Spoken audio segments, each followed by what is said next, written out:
Farouk Abdulmutallab says he trained with al-Qaida operatives in Yemen. On Christmas Day, he boarded a jet in Amsterdam bound for Detroit.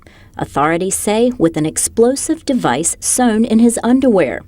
Tuesday, Yemen's information minister confirmed the suspect's stay. He visited Yemen twice, first in 2004 until 2005, and the second visit was last August, and he left during the last week of December.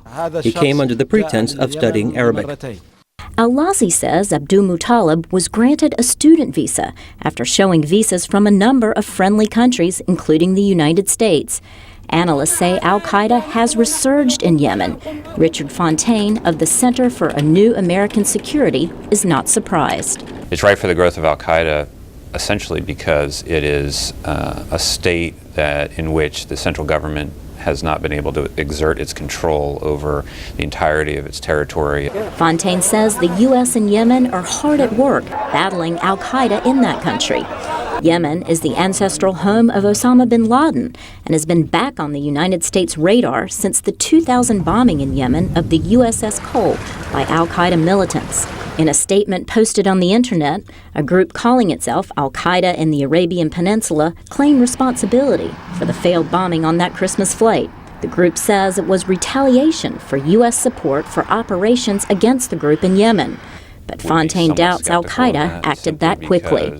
If you look at other al-Qaida operations around the world, they've been heavily planned well in advance, and while it's possible that the turnaround time was so fast, my guess is that there was some opportunism involved in the rhetoric and the propaganda that al-Qaida wanted to put out. Nevertheless, he says, the U.S. is wise not to ignore al-Qaida in Yemen and should continue efforts to help that country. Instability in Yemen, whether it's from terrorism or from broader instability in the country, will radiate outward to the rest of the Arabian Peninsula. And it's obviously been a U.S. interest for decades to maintain stability in that part of the world. Meantime, U.S. President Barack Obama has vowed to keep up the pressure on terrorists wherever they may be. Laurel, Bowman, VOA News, Washington. And the steps we're taking to ensure the safety and security of the country.